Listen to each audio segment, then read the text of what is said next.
Hindi club में फिर से आपका एक बार स्वागत है। ये वीडियो विशेष रूप से सीटेट से संबंधित है। आज इस वीडियो में हम लोग एनसीईआरटी बुक क्लास 7 साइंस यानी विज्ञान का लेसन नंबर 13 गति एवं समय को पढ़ेंगे। इस वीडियो से पहले लेसन नंबर 12 तक के वीडियोस बन चुके हैं। अगर आप सीटेट पेपर 2 गणित और विज्ञान की तैयारी कर रहे हैं तो उन वीडियोज को जरूर देखिएगा, लिंक उसका डिस्क्रिप्शन बॉक्स में मिल जाएगा। तो चलिए आज का पाठ स्टार्ट करते हैं। पाठ का नाम है गति एवं समय। यहाँ देखा जाए तो पहला शब्द है गति। गति क्या होता है? तो जनरल रूप से एक एग्जाम्पल मैं देता हूं। जैसे अभी 10 बजे आप किसी स्थान पे बैठे हैं, फिर 11 बजे देखा जाता है किसी और स्थान पे बैठ जाते हैं। तो किस तरीके से दूसरे स्थान पे गए? तो गति के द्वारा दूसरे स्थान पे गए। या तो पैदल गए होंगे, नहीं तो गाड़ी से गए होंगे। यानी दोनों का तुलना किया जाए तो पैदल गए होंगे यानी मंद गति से गए हैं, गाड़ी से गए हैं यानी तीव्र गति से गए हैं। अब यहाँ पे दूसरा शब्द आया समय। तो समय का भी हमने चर्चा कर दिया। कैसे? 10 बजे यहाँ थे, 11 बजे वहां पहुंचे, यानी 1 घंटे में आप वहां पहुंचे। तो ये क्या हो गया? ये समय हो गया। दोनों को कॉम्बिनेशन लेके इस लेसन में बताया गया है कि समय और गति कैसे ये एक दूसरे से कोरिलेटेड है, कैसे इसे एक दूसरे से समझना है, इसके बारे में इस पाठ में बताया गया है। तो चलिए पहला हम टॉपिक उठाते हैं। गति ही पहला टॉपिक है हमारा। किसी वस्तु की गति किसी सरल रेखा के अनुदिश, यानी किसी वस्तु की गति कैसी हो सकती है? तो वो किसी सरल रेखा के अनुदिश हो सकती है। सरल रेखा यानी एक सीधी रेखा के अनुदिश हो सकती है। अगर हमें सीधा जाना है तो ये सीधी रेखा यानी सरल रेखा के अनुदिश हो सकती है, या वर्तुल हो सकती है यानी वृत्ताकार हो सकती है, यानी हम गति वृत्ताकार भी कर सकते हैं, अथवा आवृत्ति हो सकती है। आवृत्ति मीन्स ऐसे ऐसे जाके फिर मतलब तिरछा गया फिर ऐसे जाके। इसके आवृत्ति के बारे में हम चर्चा करेंगे। आवृत्ति पे बहुत सारी चर्चाएं हैं, तो ये आवृत्ति हो सकती है। इसका अगला पॉइंट है गति मंद अथवा तीव्र हो सकती है। तो ये डिपेंड करता है कि किस द्वारा जा रहे हैं, किस तरीके से जा रहे हैं। अगर दोनों में तुलना किया जाए तो वो मंद, एक मंद हो जाएगी और एक तीव्र हो जाएगी। तो यही लिखा गया है, गति मंद अथवा तीव्र हो सकती है। दूसरा पॉइंट है चाल। किसी वस्तु द्वारा एकांक समय में तय की गई दूरी को हम उस वस्तु की चाल कहते हैं। याद रखिएगा, किसी वस्तु द्वारा एकांक समय में, यानी एकांक जो समय होता है उसमें, समय हमने पहले भी समझा है कि वही एकांक समय में तय की गई दूरी को, यानी जिस समय में उन्होंने उस दूरी को तय किया, दूरी को हम उस वस्तु की क्या कहते हैं? चाल कहते हैं।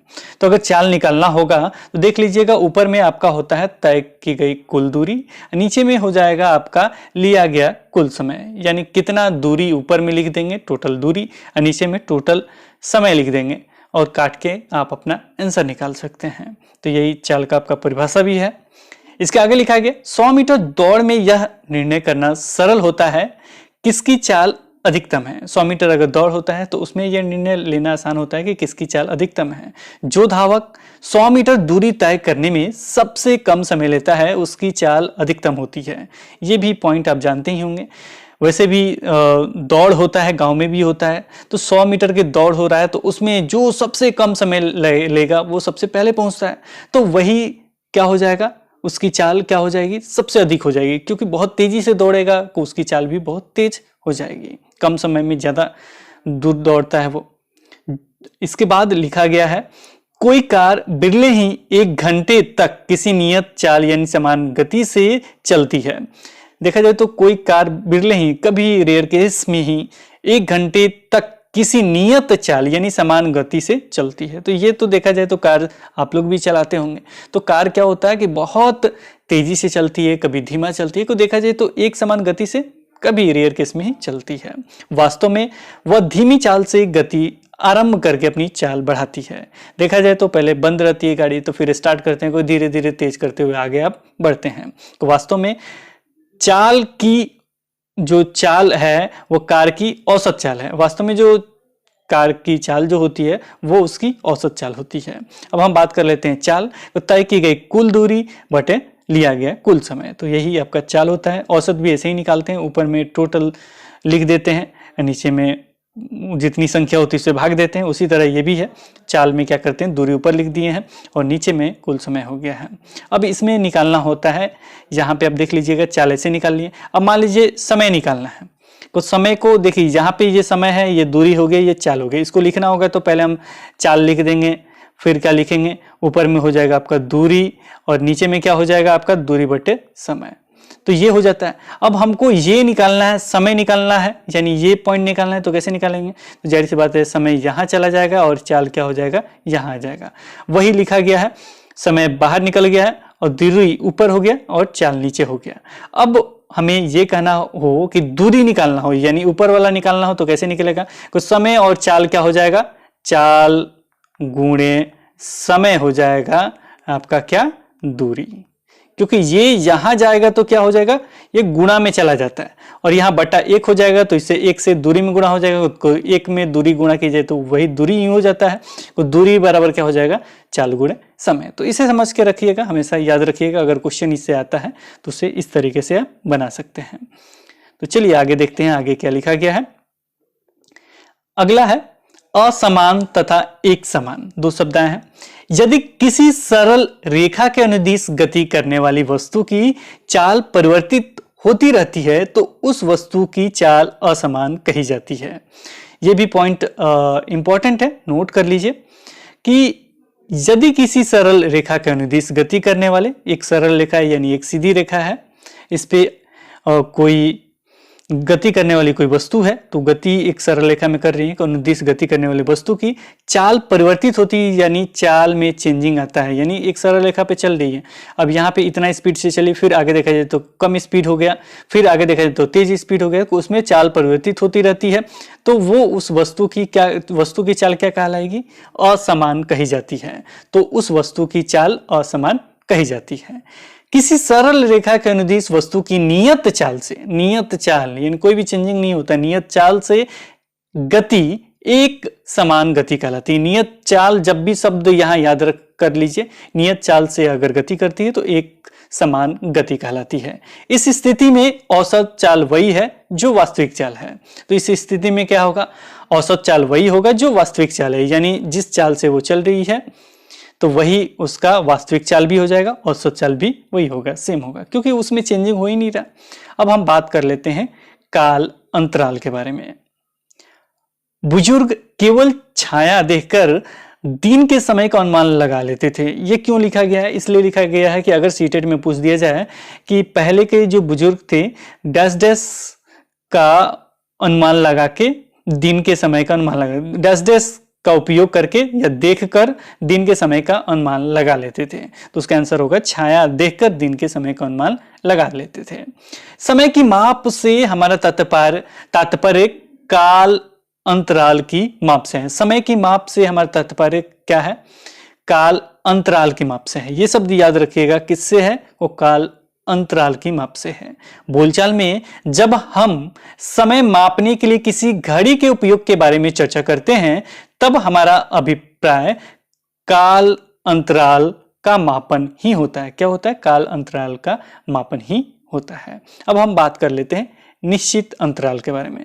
काल अंतराल याद हो गया आपको कि बोलचाल में जब भी हम समय मापने के लिए घड़ी के उपयोग के बारे में चर्चा करते हैं तो हमारा अभिप्राय किससे होता है, काल अंतराल के अभिप्राय से होता है। अब निश्चित अंतराल क्या होता है, तो ये होता है प्रकृति में बहुत सी घटनाएं निश्चित अंतरालों के पश्चात स्वयं दोहराती है। जैसे एक अमावस्या यानी 9 चंद्र से अगली अमावस्या के बीच के समय की माप माह के रूप में की गई है। किस रूप में की गई है, माह के रूप में की गई। तो ये इंपॉर्टेंट है, दो चीजें इंपॉर्टेंट है, एक तो निश्चित अंतराल के एग्जाम्पल के रूप में पूछ देगा, नहीं तो ये भी पूछा जा सकता है कि एक अमावस्या यानी 9 चंद्र से अगली अमावस्या के बीच की समय की माप को डैश डैश के रूप में कहा जाता है। तो किस रूप में कहा जाता है, तो माह के रूप में कही गई है या माह के रूप में की गई है। इसके आगे लिखा गया है एक वर्ष उस समय के लिए नियत किया गया जितने समय में पृथ्वी सूर्य की एक परिक्रमा पूरी करती है। यह भी इंपॉर्टेंट लाइन है, याद कर लीजिए। एक वर्ष उस समय के लिए नियत किया गया जितने समय में पृथ्वी सूर्य की एक परिक्रमा करती है। कितना परिक्रमा करती है, तो एक परिक्रमा करती है। तो इसे हम क्या कहते हैं, निश्चित अंतराल का एक एग्जाम्पल है, नोट कर लीजिएगा। इसे पूछा जा सकता है आपका सीटेट में। अगला है घड़ियां। समय मापने की सबसे सम्मानीय युक्ति घड़ियां ही है। सभी घड़ियों में आवर्ती गति का उपयोग किया जाता है, बहुत ही इंपॉर्टेंट है। सभी जो घड़ियां होती है उसमें किसका उपयोग किया जाता है, किस गति का उपयोग किया जाता है, आवर्ती गति का उपयोग किया जाता है। आवर्ती गति का उपयोग किसमें होता है, तो घड़ियों में होता है।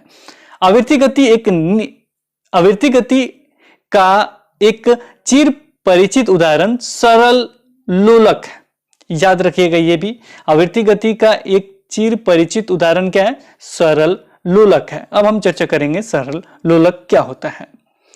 सरल लोलक धातु के छोटे गोले अथवा पत्थर के टुकड़े को किसी दृढ़ स्टैंड से धागे होना चाहिए, यहाँ पे धागे द्वारा निलंबित करके बनाया जा सकता है। धातु के गोले को लोलक का गोलक कहते हैं। धातु का जो गोले को हम लोग क्या कहते हैं? धातु का जो गोले होता है को लोलक का गोलक कहते हैं। इसे भी याद रखिएगा, धातु के गोले को लोलक का गोलक कहते हैं। जैसे में करना कुछ नहीं होता है, जैसे में हम बता दें कि एक स्टैंड ले लीजिए, स्टैंड पे ऐसे करके फिर यहाँ पे एक ये सपोज कीजिए धागा है, धागा में एक पत्थर को हम बांध देते हैं। तो ये उसके बाद इसको धक्का दीजिएगा तो ये क्या होता है? दोलन करता है, यहाँ जाएगा फिर यहाँ जाएगा। अब इसको ए बी स्थान देके इस स्थान से इस स्थान पे कैसे होता है आवर्तकाल, इसी से हम लोग समझेंगे। तो इतना स्टेप में समझ जाइए कि ये क्या है। कोई बीच में रहेगा, ऐसे धक्का देंगे तो ए स्थान पे जाएगा फिर बी स्थान पे जाएगा। तो ये इसी को हम लोग लोलक के नाम से जानते हैं। अब हम बात करते हैं, आगे चर्चा करते हैं आवृत्ति अथवा दोलन गति। जब लोलक के गोले को धीरे से एक ओर ले जाकर मुक्त करते हैं, यानी एक तरफ ले गए फिर मुक्त कर दिए, तो इधर उधर गति करना आरंभ कर देता है। सरल लोलक की यह गति आवृत्ति अथवा दोलन का एक उदाहरण है। यानी जैसे हमने बनाया था सरल लोलक, ये हो गया आपका स्टैंड, फिर हमने यहाँ पे ऐसे खींचा था, फिर यहाँ पे हमने एक पत्थर को बांधा था, फिर ये पत्थर यहाँ इस स्थान पे ले जाकर हमने छोड़ा, को ये क्या होगा? यहाँ से स्टार्ट हुआ, फिर यहाँ हमने खींच के छोड़ दिया, तो फिर ऐसे ये आएगा फिर जाएगा, आएगा जाएगा, यही करता है ये। तो उसी को हम लोग क्या करते हैं? आवृत्ति अथवा दोलन गति कहते हैं, या उसका एक उदाहरण है। अब हम बात कर लेते हैं आवर्तकाल के बारे में। जब लोलक का गोलक को छोड़ते समय इसे धक्का नहीं लगाना चाहिए। याद रखिएगा, एक बार छोड़ दिए तो धक्का नहीं लगाना है।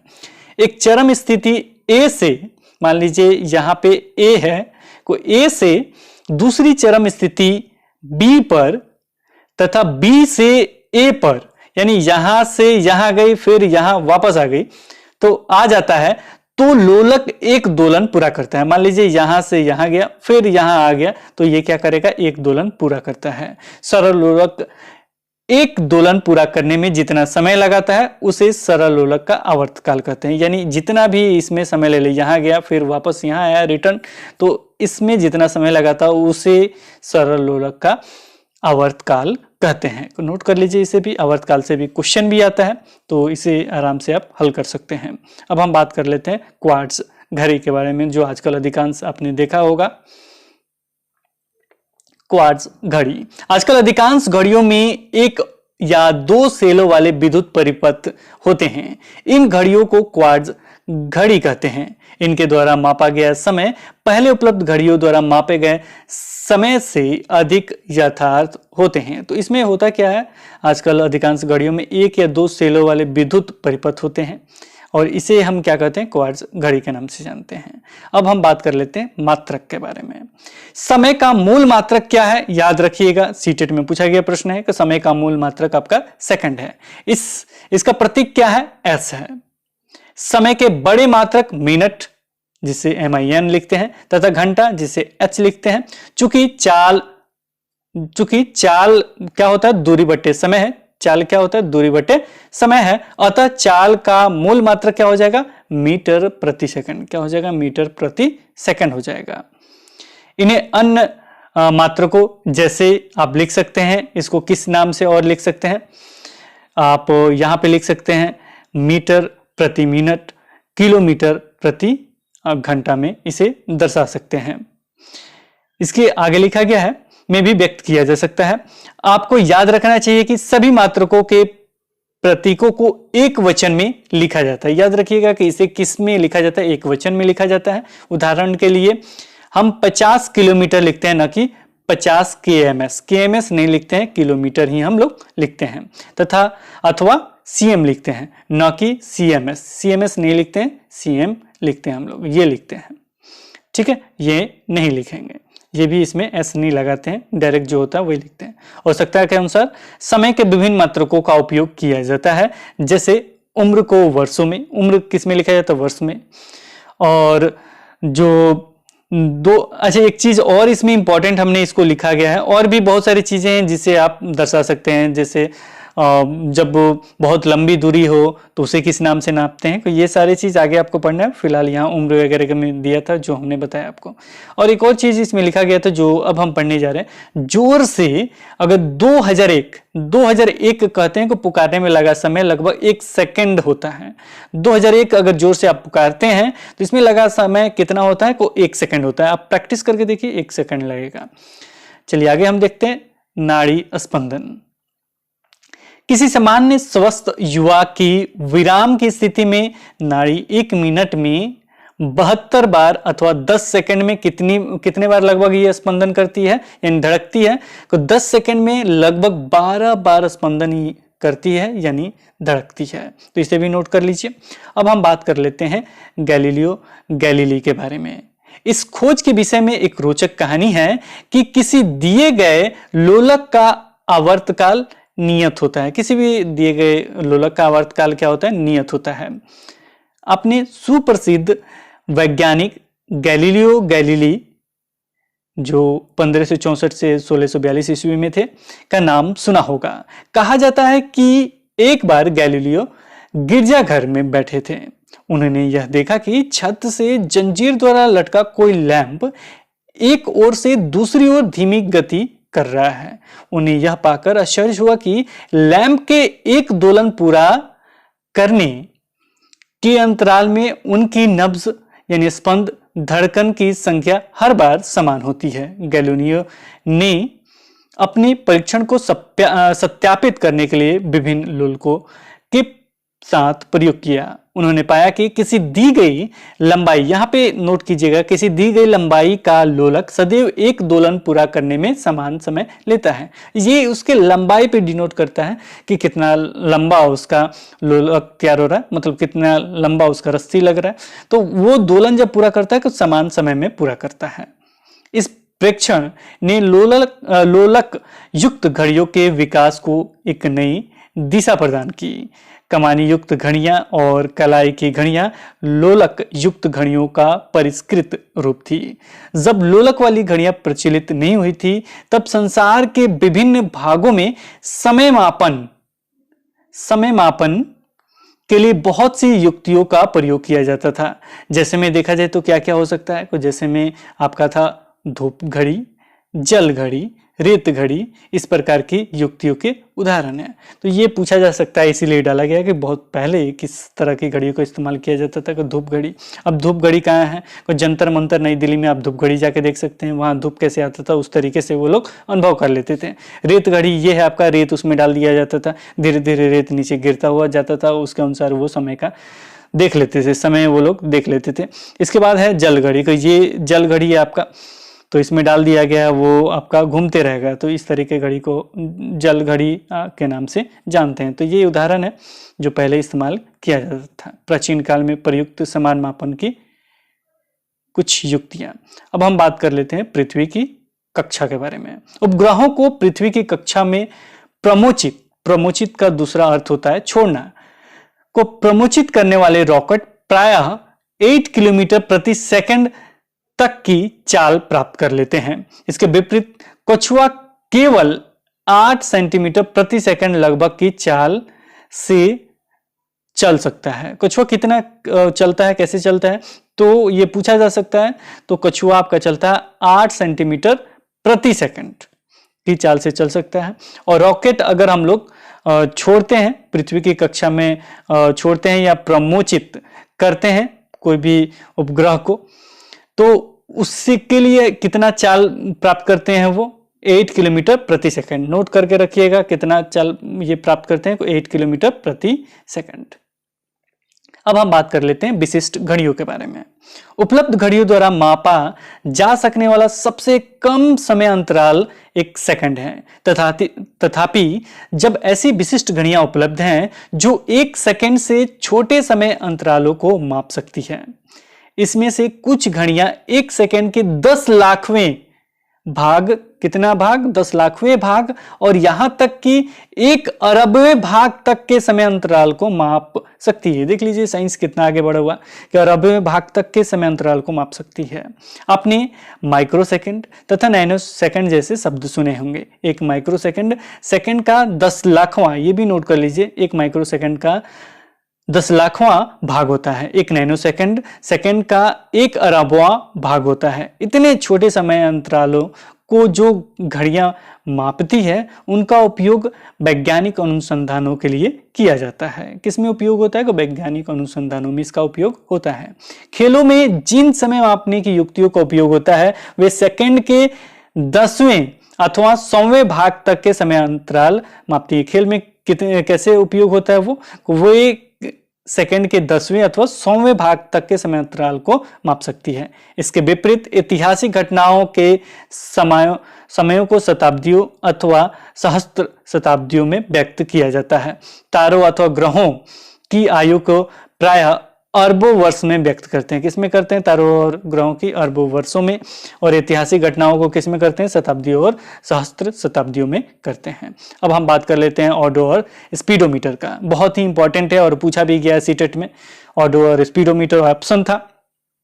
तो वाहन के द्वारा तय की गई दूरी मापने को पथमापी या ऑडोमीटर, दोनों नाम याद कर लीजिए। दिया गया था ऑडोमीटर ही, पथमापी नहीं दिया गया था, ऑडोमीटर ही दिया गया था। तो वाहन के द्वारा तय की गई दूरी किसको मापने के लिए उपयोग होता है? दूरी मापने के लिए पथमापी यानी ऑडोमीटर का उपयोग करते हैं या कहते हैं। चाल मापी यानी स्पीडोमीटर, चाल यानी स्पीडोमीटर जो स्पीड मापता हो। तो इसके द्वारा वाहन की चाल मापी जाती है। इनमें से किसी एक मीटर के कोने पर कार का डैशबोर्ड पे अगर देखा जाए, कार के डैशबोर्ड पे वो किलोमीटर प्रति घंटा लिखा होता है। क्या लिखा होता है? किलोमीटर प्रति घंटा। तो यहां पे पूछा किया गया था कि ऑडोमीटर का उपयोग किसमें किया जाता है या दूरी मापने के लिए किसका उपयोग किया जाता है। वहां ऑप्शन था ऑडोमीटर, एक था स्पीडोमीटर। लोग इसी में फंस गए थे कि दूरी मापने के लिए हम ऑडोमीटर यानी पथमापी का उपयोग करते हैं, स्पीड यानी चाल मापने के लिए किसका उपयोग करते हैं हम लोग? स्पीडोमीटर का उपयोग करते हैं। अब हम बात कर लेते हैं समय अंतराल की माप के बारे में। भारतवर्ष के समय अनुरक्षण सेवा नई दिल्ली की राष्ट्रीय भौतिकी प्रयोगशाला द्वारा प्रदान की जाती है। जहां जिन घड़ियों का उपयोग किया जाता है वे समय अंतराल की माप 1 सेकंड के 10 लाखवें भाग की यथार्थता के साथ कर सकती है। संसार की सर्वाधिक यथार्थ घड़ी संयुक्त राज्य अमेरिका के राष्ट्रीय मानक एवं प्रौद्योगिकी संस्थान द्वारा विकसित की गई है। यह घड़ी 2 करोड़ वर्ष तक चलते रहने के पश्चात 1 सेकंड तेज अथवा मंद होगी। इतना करोड़ चलने के पश्चात क्या होगी? 1 सेकंड तेज अथवा मंद होगी। इतना करोड़ वर्ष चलने के बाद कितना होगी? 1 सेकंड तेज अथवा मंद होती है। तो यह भी इंपॉर्टेंट था, जो लेसन के लास्ट में था उसे भी हमने आपको दे दिया। अब हम बात कर लेते हैं दूरी समय ग्राफ के बारे में। ये भी लिखा हुआ था, हमने सोचा कि आपको बहुत सारे के माप के तरीके आपको दिखा दे, कम से कम ये भी आप समझ जाए। ये थोड़ा मैथ से संबंधित है लेकिन समझना जरूरी है। दूरी समय ग्राफ वस्तुओं की गति को उनके दूरी समय ग्राफ द्वारा चित्रात्मक रूप से प्रस्तुत किया जा सकता है। नियत चाल से गति करने वाली वस्तु की दूरी समय ग्राफ एक सरल रेखा होता है। क्या होता है? एक सरल रेखा होता है। ये भी नोट कर लीजिए, क्या होता है? एक सरल रेखा होता है। चित्र 13.8 में दर्शाए गए ग्राफ के प्रकार को स्तंभा ग्राफ कहते हैं। क्या कहते हैं? इसको स्तंभा ग्राफ कहते हैं। इस तरह स्तंभ की तरह बना हुआ है ना, इसीलिए इसे स्तंभा ग्राफ कहेंगे। अब दूसरा है ग्राफीय निरूपण का अन्य प्रकार वृत्ता। ये वृत्त के जैसे है ना, गोला है। वृत्ता रेख या पाई चित्र कहते हैं। इसे पाई या वृत्ता रेख के नाम से जानते हैं। और चित्र 13.10 ये है आपका में दर्शाया गया ग्राफ रेखा ग्राफ का उदाहरण है। ये किसका? एक रेखा यानी एक लकीर जैसा खींचा हुआ है, तो ये एक रेखा ग्राफ है। दूरी समय ग्राफ को सामान्यतः रेखा ग्राफ द्वारा निरूपित किया जाता है। किससे निरूपित किया जाता है? सामान्यतः उसे रेखा ग्राफ द्वारा निरूपित किया जाता है। इंपॉर्टेंट है, नोट कर लीजिएगा। अब हम आगे बढ़ते हैं, अगला देखते हैं क्या हेडिंग है। ये देखा जाए तो ग्राफ बनने के चरण है, इसे भी देख लीजिए, थोड़ा सा समझने की कोशिश कीजिएगा। एक 2 अक्षों को निरूपित करने के लिए 2 लंबवत रेखाएं खींचिए तथा चित्र 13.11 में जैसे हमने दिखाया है 13.11 आप देखेंगे, ये पहला वाला है। ये ग्राफ लिया है, इसमें 13.11 में ग्राफ पेपर में देखा जाए तो क्या लिखा गया है? दर्शाए गए अनुसार उन पर OX तथा OY अंकित कीजिए। OX और OY, ये देखिए O आपका OX हो गया, ये आपका OX और OY दर्शाना है, इसी को इस्तेमाल करेंगे, वो अंकित कीजिए। 2 में क्या करना है, यह निश्चित कीजिए कि X अक्ष के अनुदिश किसी राशि को दर्शाना है तथा Y अक्ष के अनुदिश किसे दर्शाना है, यानी X के जगह किसको दर्शाना है और Y के जगह किसे दर्शाना है, ये पहले निश्चित कर लीजिए। X के अनुदिश समय तथा Y के अनुदिश दूरी दर्शाइए। अब देखा जाए तो इन्होंने X के अनुदिश क्या दर्शाया है, तो आपका देख लीजिए क्या लिखा गया है, समय दर्शाया गया है। X के अनुदिश आपका समय दर्शाया गया, Y के अनुदिश आपका दूरी को, X का अनुदिश क्या हो गया आपका समय, Y का अनुदिश आपका क्या हो गया, दूरी हो गया।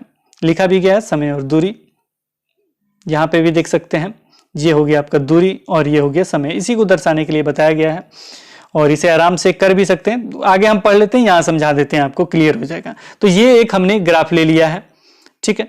ग्राफ में सबसे पहले O लिख दिया, Y लिख दिया और यहाँ पे X लिख दिया, तो OX हो गया और OY हो गया।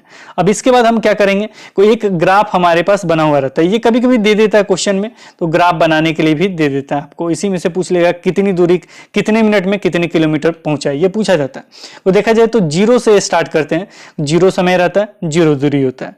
चाहे 0 दूरी हो सकता है, समय कुछ भी रखा जा सकता है कि 12 बजे से चला, 15 बजे से चला, जितने बजे से चला उतना समय लिख सकते हैं। तो उसके बाद इसको बना सकते हैं, तो समय 0 समय में 0 दूरी।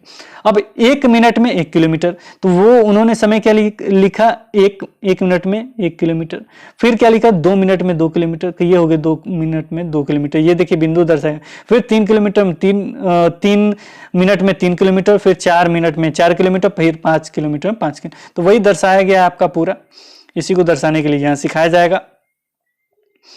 और यहाँ पे आपका लिखा गया था X अक्ष के अनुदिश समय तथा Y अक्ष के अनुदिश दूरी दर्शाइए। ग्राफ पर दूरी को निरूपित करने के लिए कोई पैमाना चुनिए तथा समय के निरूपण के लिए कोई अन्य पैमाना चुनिए। अब दोनों के लिए एक एक पैमाना चुनना होगा, ताकि पूरा तो 1 किलोमीटर हम दर्शा नहीं सकते, वो कितना सेंटीमीटर को कितना किलोमीटर या कितना सेंटीमीटर में कितना समय आता है, इसको एक सोच लीजिए कोई पैमाना, जैसे में इसमें लिखा गया होगा, कोई अन्य पैमाना चुनिए। कार की गति के लिए ये पैमाने इस प्रकार हो सकते हैं, जैसे में 1 मिनट बराबर 1 सेंटीमीटर, 1 किलोमीटर बराबर 1 सेंटीमीटर। देखिए यहाँ लिखा गया है, वही चीज हमने बताया, 1 मिनट बराबर 1 सेंटीमीटर, 1 किलोमीटर बराबर 1 सेंटीमीटर, तो ये आप लिख सकते हैं। चौथा है, चुने गए पैमाने के अनुसार समय तथा दूरी के मानों को अपनी अक्षों पर अंकित कीजिए। उसके बाद अक्ष पे अंकित किया, जैसे हमने दिखाया कि 1 किलोमीटर में 1 मिनट गया है वो। कार की गति के लिए समय को X अक्ष पर मूल बिंदु 1 मिनट 2 मिनट द्वारा अंकित कीजिए। इसी प्रकार दूरी 1 किलोमीटर 2 किलोमीटर Y अक्ष पर अंकित कीजिए 13.12 के अनुसार। अब पांचवा, अब आपको दूरी तथा समय के मानों के प्रत्येक समुच्चय को ग्राफ पेपर पर निरूपित करने के लिए उस बिंदु को अंकित करने हैं। सारणी 13.6 के क्रम संख्या 1 के प्रेक्षण में यह दर्शाया गया है कि 0 मिनट पर चली गई दूरी भी शून्य है।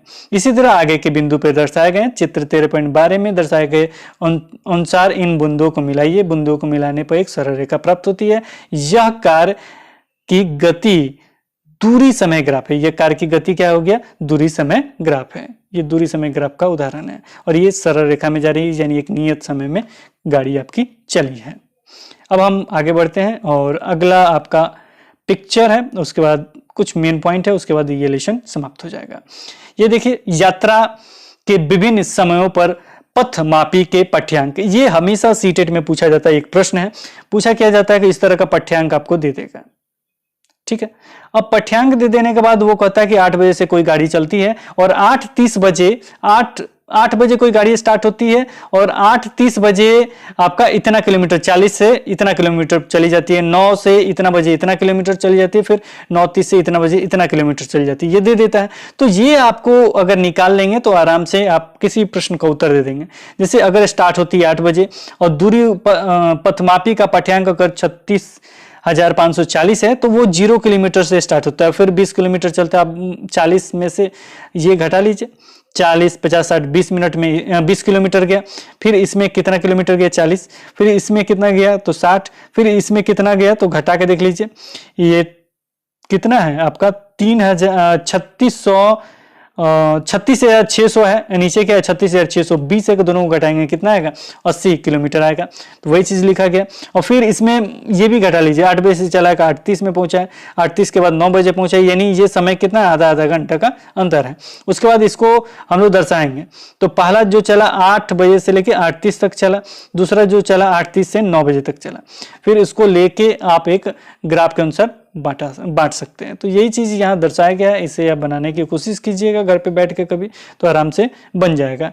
ये आपका हो गया 8:30 में 20 किलोमीटर, 9 बजे आपका 40 किलोमीटर, और 9:30 में कितना चला 60 किलोमीटर, फिर 10 बजे कितना चला तो ये आपका 80 किलोमीटर में भी लिखा होगा, देख लीजिए 80 किलोमीटर। तो इस तरीके से चला। फिर ये एक सरल रेखा बना देती है, तो सरल रेखा को यहाँ दर्शा दिया गया। तो ये भी पूछा जा सकता है ग्राफ द्वारा कि कौन सा इसमें सही होगा, तो इसे जरूर एक बार समझ लीजिएगा। अब हम चलते हैं नेक्स्ट और लास्ट पॉइंट पे। ग्राफ खींचने के लिए पैमाने का चयन करते समय कुछ बातों को ध्यान रखना चाहिए। कौन कौन से बातों का? पहला, प्रत्येक राशि के अधिकतम और न्यूनतम मानों के बीच अंतर, कितना अधिकतम और न्यूनतम राशि है, उन दोनों मानों के बीच में कितना अंतर हो रहा है। जैसे हमने देखा कि 1-1 किलोमीटर का है कि 1-1 मिनट का जो भी है वो आप देख लेंगे। प्रत्येक राशि के मध्यवर्ती मान, ताकि उन मानों को ग्राफ पर चुने हुए पैमानों के आधार पर अंकित करना सुविधाजनक हो। तथा लास्ट है, जिस पेपर पर ग्राफ खींचना है उसके अधिकतम भाग का उपयोग करना। तो ये तो भाई नॉर्मल सा है, तो ये तीनों याद रखिएगा, पूछा जा सकता है, तो इसे तीनों को टिक करना होगा। अब यहाँ पे आपके प्रश्न शुरू हो जाते हैं, जो हम चाहेंगे कि आप कमेंट बॉक्स में इन प्रश्नों का उत्तर जरूर दें। किसमें कौन सा गति है, ये सारी चीज लिखने हैं, कौन सा सही है, और निम्नलिखित में से कौन सा संबंध सही है, ये भी आपको टिक करना है। तो ये चीज तो बताया है हमने। चाल बराबर दूरी बट्टे समय होता है कि 2 नंबर सही हो जाएगा, ये आपको करना चाहिए, हम क्यों बताएं। मूल मात्रक क्या है वो आपको लिखना है। मीटर बाई सेकंड होता है, क्या होता है वो आप देख लीजिएगा। और ये भी हमने एक प्रश्न रखा है, ट्रक की गति को दर्शाता है। वो कौन है जो नियत गति से ट्रक की गति को दर्शाएगा? ग्राफों में से कौन सा ट्रक की गति को दर्शाता है जिसमें उसकी चाल नियत नहीं है, जिसमें उसकी चाल क्या है नियत नहीं है, याद रखिए नियत नहीं है। तो ये हो जाएगा 3 नंबर, नियत नहीं है। नियत होता है कि सीधी रेखा हो जाता है। तो ये वीडियो यहीं समाप्त होता है। अब हम अगले दिन नेक्स्ट लेसन को पढ़ेंगे, आपका विद्युत धारा और उसके प्रभाव को। अगर ये वीडियो पसंद आ रहा है तो लाइक करेंगे, शेयर करेंगे, और भी दोस्तों के बीच जरूर लेकर जाएंगे, ताकि बताएंगे कि एनसीईआरटी यहाँ चल रहा है और ये आपका हर जगह काम आता है। केवीएस हो और सिविल सर्विसेज की सहायता कर रहे हैं। इस तरीके से अगर आप पढ़े होंगे तो कंसेप्ट क्लियर होगा, बहुत सारी चीज़ें देखने और सुनने को मिलेंगे। तो आज इस वीडियो में इतना है, फिर मिलते हैं एक नए वीडियो के साथ। तब तक देखते रहें, बने रहें हिंदी क्लब पे। धन्यवाद।